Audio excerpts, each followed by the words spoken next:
So back when Marjorie and I were dating, um, we we didn't exactly have all that much money to go on a lot of fancy dates. But something that we did have the money to do is at least go to a coffee shop. And we would both get coffee and we would just sit down and just talk and just share what's going on in each other's lives. But something that we would also do is have some type of game with us. Sometimes it was a board game we might just bring with us to play in the coffee shop, whether if it's like a Starbucks or a Panera or something. Sometimes it was a card game. I know I was sharing with her how to play various games, and one game that we both found at a store was this game called Flex.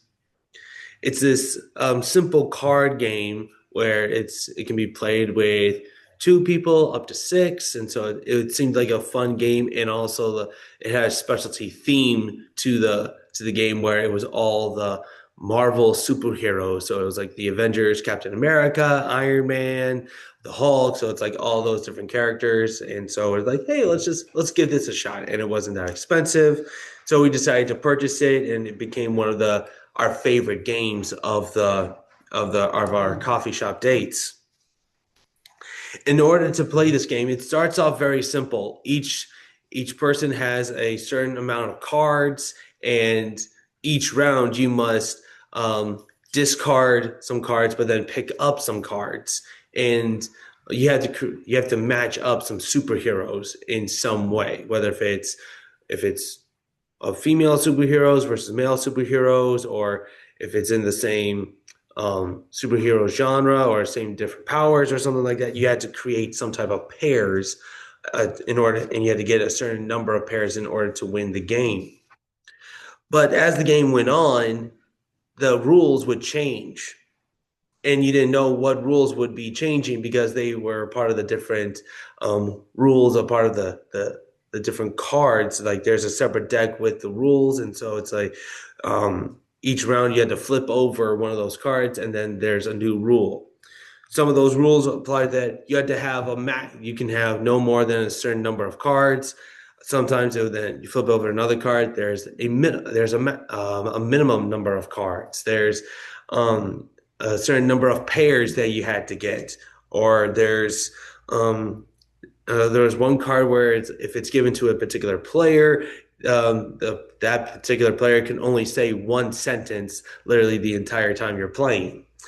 And there's sometimes like these different rules, they would just stack up, stack up, stack up, stack up, but you had to adapt to these rules to eventually there would be a winner.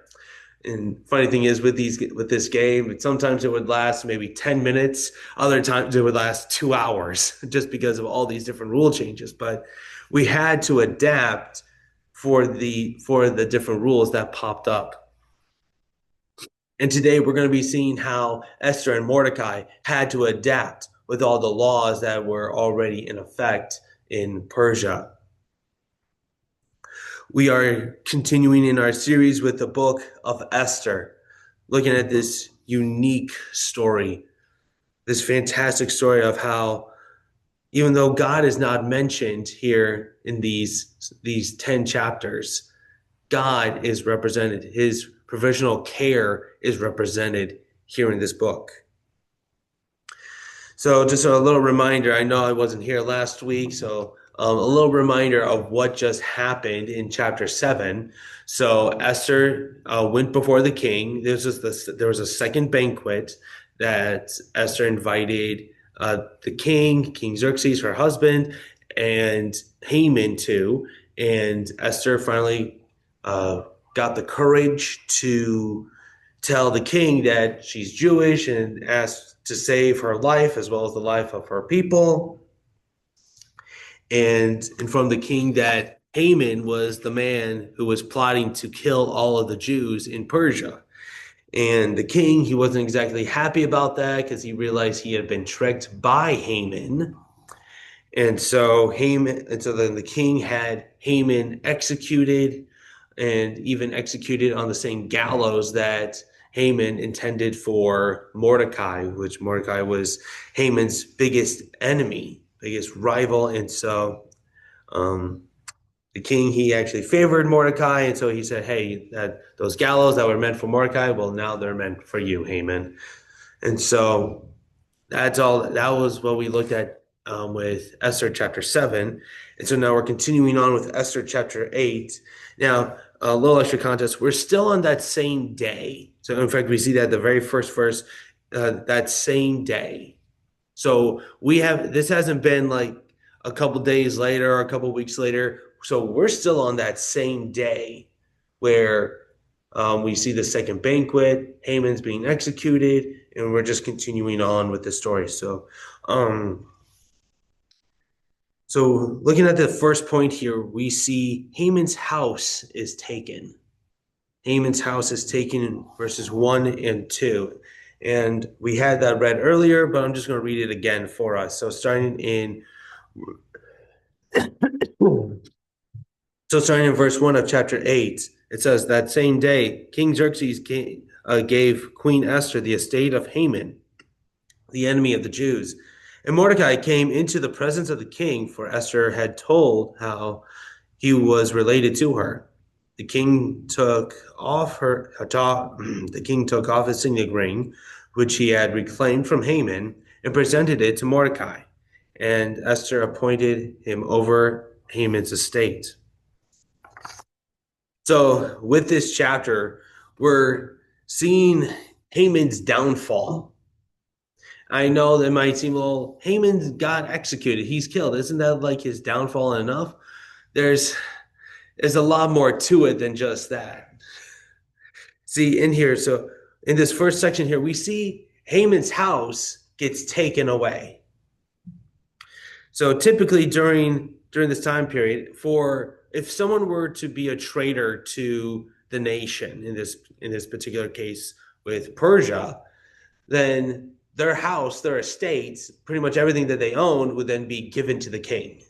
And then it's the king's job to figure out what to do with all that. And so then we see that with the king, he says, you know what? I'm going to give this to Esther. Esther will have Haman's house, his possessions. And this is probably a way to say, hey, honey, I'm sorry that you had to go through this, and that this guy, he was trying to kill you and everything, and that we had to go through all this in order for you to be truly saved and all your people. So you know what? As a gift, I'm going to give you that guy's house. The guy who tried to kill you, his house is now yours. As probably just a way to say, just, I'm sorry to you and everything. And with this estate, this is not exactly just like a little condo or a apartment. It's not like a little ranch style home. Like, this is a massive estate.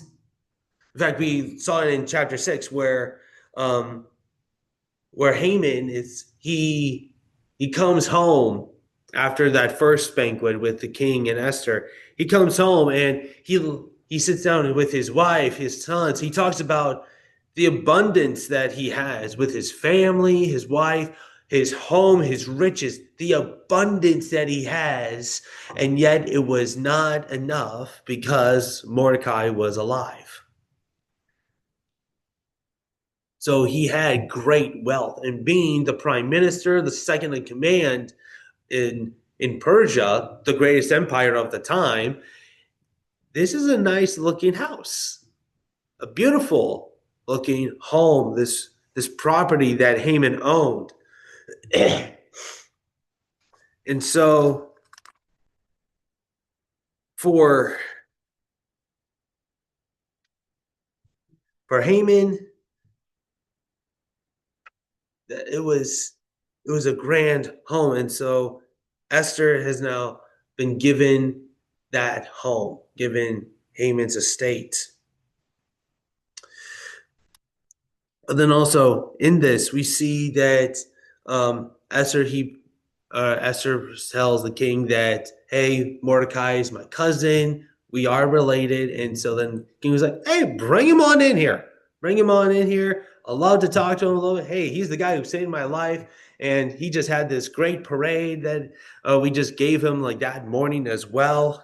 So just bring him on in. And we see in verse 2 that the king took his signet ring, which originally was Haman's ring, which we saw that in Esther chapter 3, where um, this ring, this special signet ring, this is like the king's signature.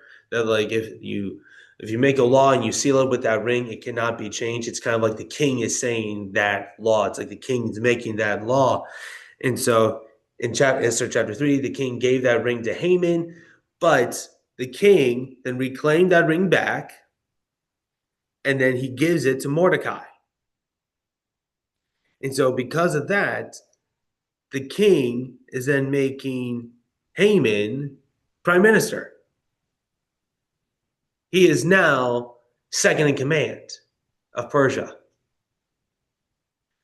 So for Mordecai, I would say he's got a pretty good day. So just a recap of all that Mordecai had gotten on this particular day. So on this day, Haman got Haman's parade. So Mordecai got Haman's parade, which we saw in chapter 6, where, if you remember, the king, he's sleepless and trying to just fall asleep. And then he then just calls for the record keeper to come in to to just read off the records of the king. So just to listen to something that's just boring, so then he could fall asleep. But then the record keeper showed about he was reading about Mordecai and how he saved the king's life, but Mordecai never got rewarded. And he's like, "Well, I got to do something." And then Haman walks in and says, and the king looks at him and said, "Hey, what should I do to the man who pleased the king? What should I give to the guy who pleased me?" And then Haman thinking, "Oh yeah, well, king's talking about me." And so then Haman lists off all the things that he would like.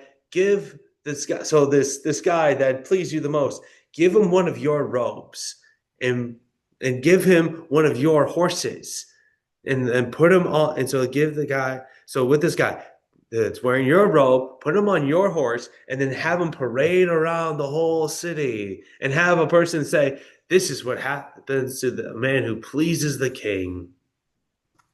Then the king says, "Great, I love that idea. Do that for Mordecai." Which that means Mordecai got Haman's parade. And Haman was actually the guy who was parading around the city and telling people like about Mordecai. This is what happens to the man who pleases the king. It's like, man, Mordecai or Haman would not have liked that. But then we also see at the very end of verse 2, we see that that Mordecai got Haman's estate. So the king, he claimed Haman's home because Haman's the traitor, and then he says, "Hey, I'm going to give this to Esther." And then Esther says, "Hey, I'm going to give it to Haman. I'm going to give it to Mordecai." Excuse me. But yes, so Esther, she gives it to Mordecai. So now Mordecai has Haman's home. And as we talked about before, this is a nice big home, and probably a nice upgrade for a Jewish man, because technically the Jews, they were still somewhat in exile at this time. They were getting closer to the end of exile, and then they could return back, but not everyone was going back at the same time. So, but for a person in exile, for a Jewish man in exile, they probably didn't have a big house. Probably just enough just for themselves, maybe 1, 2 bedrooms at most, maybe like one for Mordecai, one for Esther, and like a dining room area. But then that was it. Maybe a kitchen, but again, very small. So Mordecai goes to something very small to now probably one of the biggest houses in all of Persia that used to belong to Haman. Then we also see that Mordecai gets Haman's ring, which technically it's the king's ring, it's his signet ring, but he's given the responsibility of the ring. He's the one. Hey, Mordecai is now the new person to wear the ring, the same ring that Haman wore to annihilate the Jews, to make the law to annihilate all the Jews. But then we also see that Mordecai got Haman's job by giving this authority, this ring. Or Mordecai has Haman's job. So talk about a real downfall for Haman. I mean, yes, it's a bad day when one get executed, but not just Mordecai did more than just beat Haman, or Haman did more than just lose to Mordecai. Mordecai, the biggest rival for Haman, Mordecai got his home, his job, his ring, his parade, literally everything that Haman wanted, Mordecai got.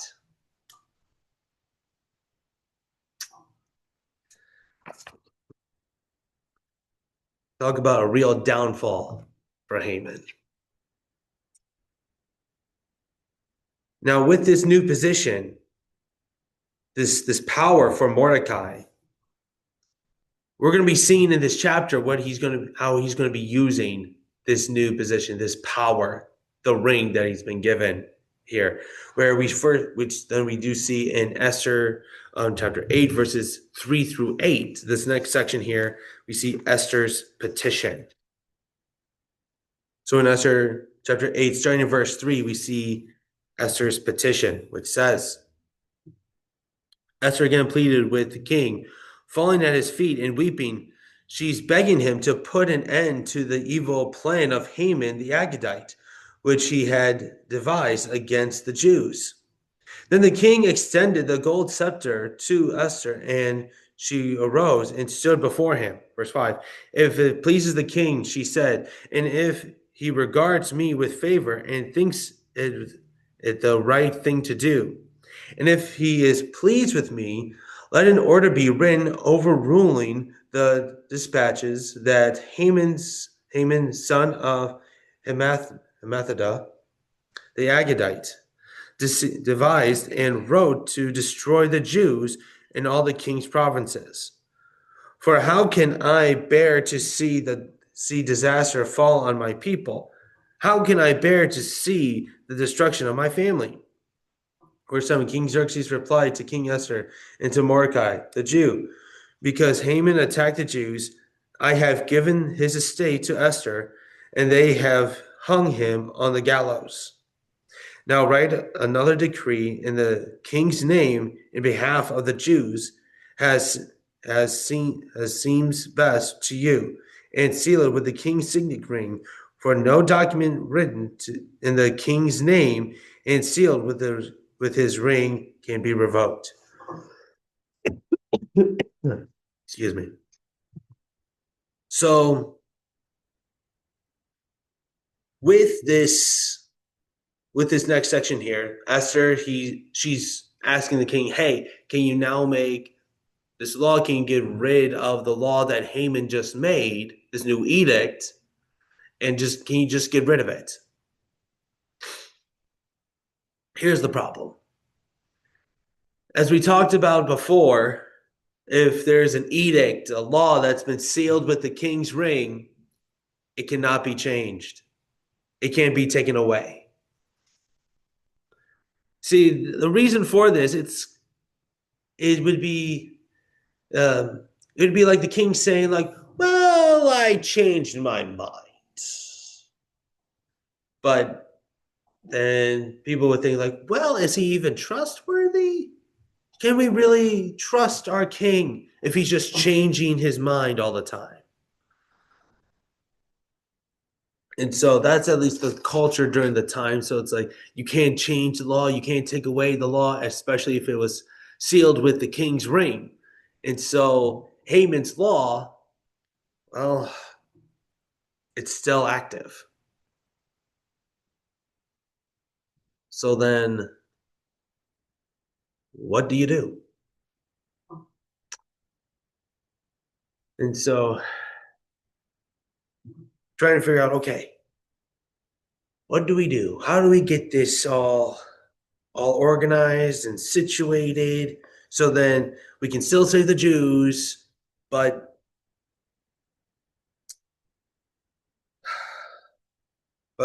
we can't take away this law. It's definitely a very difficult situation. And so so we see that I'm sorry, the king gives Esther and Mordecai saying like, "Hey, I'm going to give you this authority. I give you the authority to make whatever law you need, but you just can't change it. Can't change the previous laws. You can't change the edict. You can't take it away." And so then they're having to adapt. Mordecai and Esther have to adapt to the laws, the edicts that have been made before in order to make the law now to save the Jews. Trying to figure out what to do next. So Esther, she pleads with the king and says, "Hey, I'm all in favor for you. Here's my ring. I give you guys the authority. Make whatever law you need." So Esther, she pleads with the king. So that was our second point. So our third and final point, where we see Haman's law is countered. So that's starting in verse 9. Haman's law is countered. So starting at verse 9. So starting in verse 9. At once the royal secretaries were summoned on the 23rd day of the third month, the month of Sivan. They wrote out all Mordecai's orders to the Jews and to the satraps, the governors, and nobles of the 127 provinces stretching from India to Kush. These orders were written in the script of each province and language of each people, and so to the Jews in their own script and language. Mordecai wrote in the name of King Xerxes, sealed the dispatches with the king's signet ring, and sent them by mounted carriers, who rode fast horses, especially bred for the king. Verse 11, the king's edict granted the Jews in every city the right to assemble and protect themselves, to destroy, kill, annihilate any armed forces of any nationality or province that might attack them and their women and children, to plunder the property of their enemies. Verse 12, the day appointed for the Jews to do this and all the promises of King Xerxes was the 13th day, the 12th month, the month of Adar. A copy of the text of the edict was to be issued as law in every province and made known to the people of every nationality, so that the Jews would be ready on the day to avenge themselves on their enemies. So really quick here. So in this section here, we see Mordecai. He's making this new edict. He's making a new edict, just like how Haman did it. He's got the signet ring. He's got the authority of the king to make this new edict. And so just trying to figure out, how do we protect the Jews?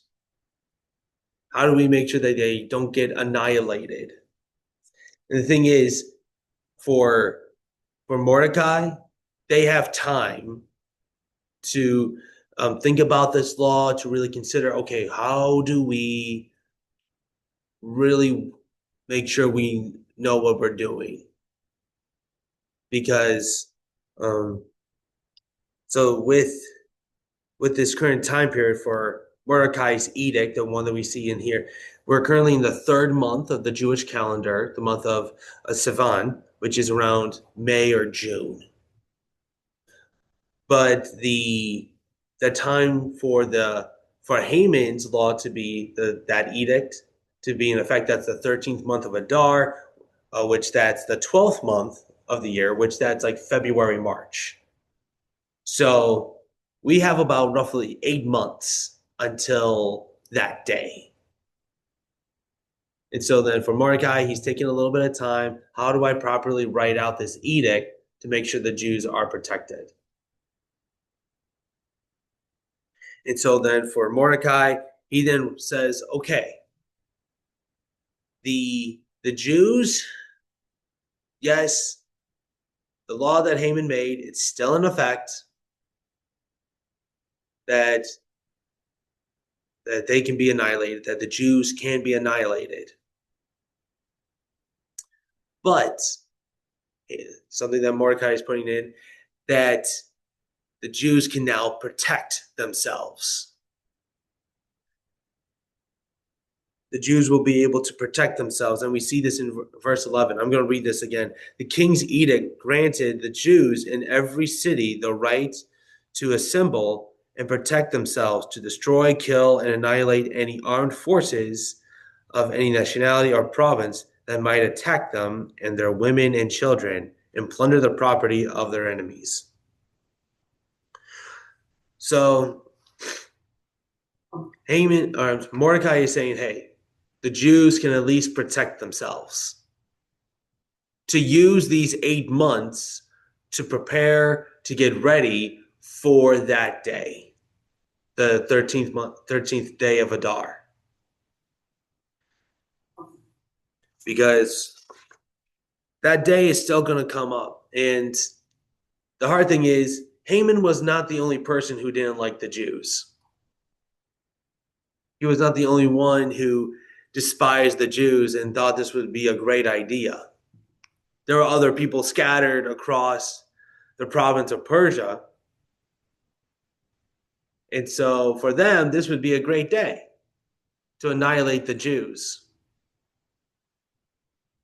And so now Mordecai is saying, well, the Jews can now protect themselves. They now have the law to defend their homes, their families. And they have 8 months to get ready.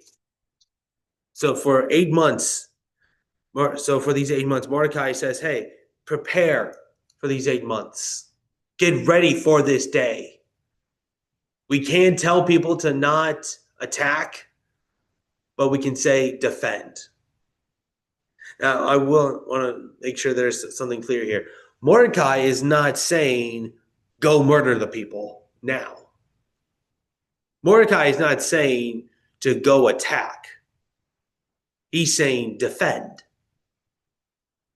Mordecai is saying use these 8 months to prepare to get everything you need for this day, the 13th month of Adar, for this attack, to defend your family. If someone's attacking you and you have to kill them in order to protect your family, that's fine. Because friends, like, that's self-defense. If someone's attacking you and you're defending yourself and they happen to be killed in the process, that's called self-defense. That's not called murder. And that's what Mordecai is trying to emphasize here. Defend your family. Defend your home. And you don't get a free pass and then just go kill whoever you want, like with the group that would agree with Haman. Mordecai is saying defend your home. Defend your family. And for 8 months, that's a lot of time. They have a lot of time to get ready for that day. And we can see that was a very wise edict that Mordecai made. He used his position for a wise decision, a wise edict. See, for Haman, he decided to use his position for evil, use the king's signet ring for evil. But Mordecai said, you know what? I'm not going to do that. I'm going to use mine for a wise position, a wise edict to protect people, protect God's people. Now, next week, we will see what happens with these attacks, the attacks on the Jews, and what happens with that. We'll conclude the series next week. But for this week, there's 3 takeaways that we can have. So with our application, our first one is your reward will be given to you at the right time. Your reward will be given to you at the right time.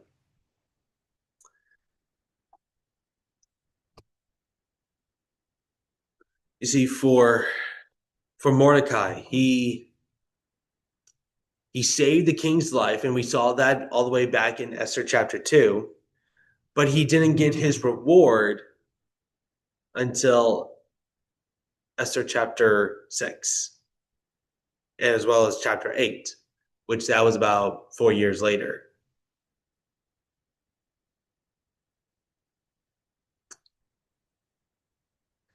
But we also see that it's not just a thumbs up and a good job, you did great, not just a little pat on the back or a high five.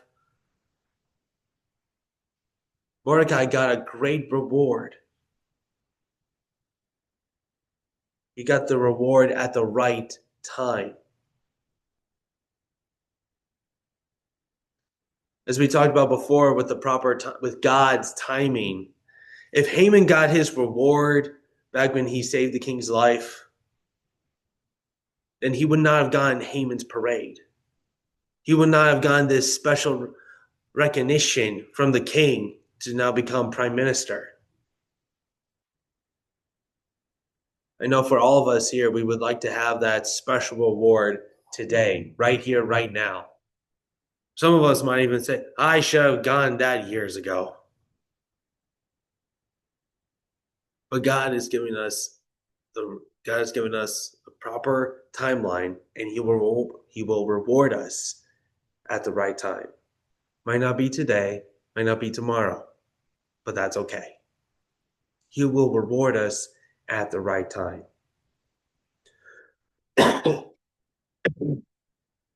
And the reward will be even greater than what we thought or could ever imagine. For Mordecai, he got more than just a parade. Got more than just recognition that he's a really good guy. He went from working at the king's gate to then prime minister, second in command. Even got his enemies' home, his possessions. That's a really great reward. And he spent quite a bit of time just mourning and worrying, but yet still trusting in the Lord to provide. We need to trust in the Lord. He will give us the right reward at the right time. Our second application is use your position to make wise decisions. Use your position to make wise decisions. We see throughout this book where the position of prime minister, there's a lot of power there, a lot of authority. We see Haman, he used that position with hate, with anger, pride. He decided to use that position to try to annihilate Jews. And it didn't turn out so well. That he was then hanged, he was executed. which then his position was given to Mordecai, who then decided to use that position for good, to figure out a way on how to help the Jews, to protect the innocent.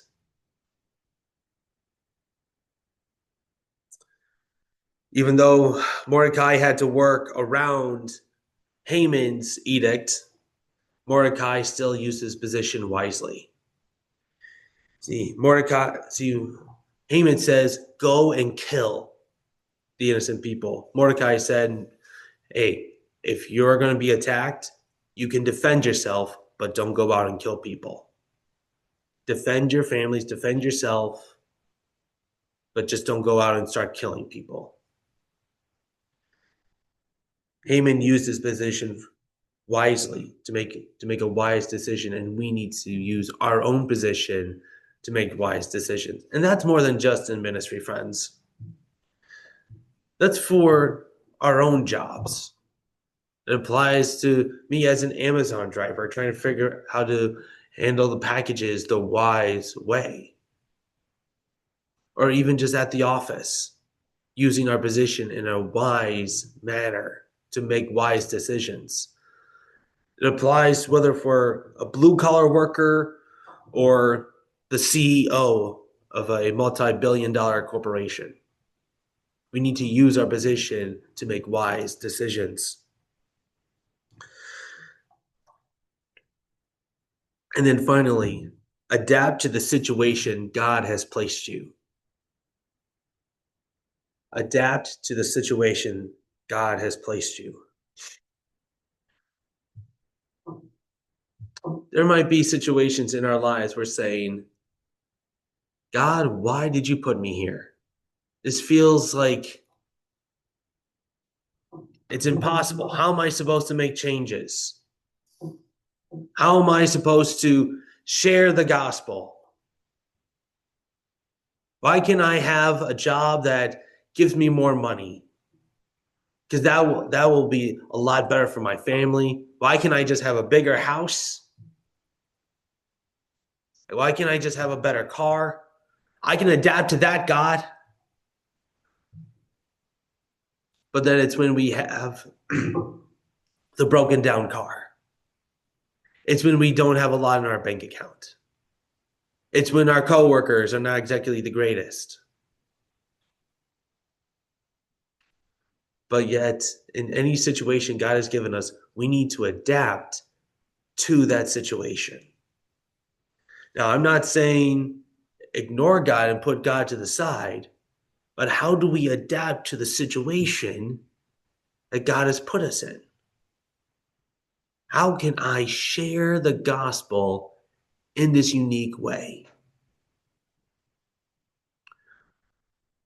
Back when I first started with Amazon, I was trying to figure out some way. I need to share the gospel with someone, but I'm by myself 95% of the day. So how do I capitalize on that 5%? And then I realized if I go help out another driver, which I've shared that we call that a rescue, or if someone comes and helps me out, whether if I'm rescuing someone or someone's coming to rescue me on my route, that's a time where I can just, hey, would you be okay if I pray for you right now? It just takes 10 seconds. It's a simple way I can share the gospel, at least plant the seed. And I understand, like, we both have our own jobs, and actually Amazon is monitoring us to make sure that we're still doing our jobs, but it's a way it can be small, it can be simple, but still represents God.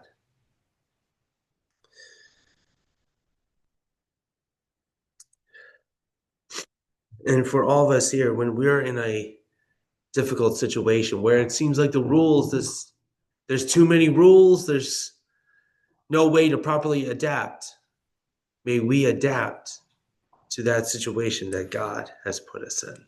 Let us pray.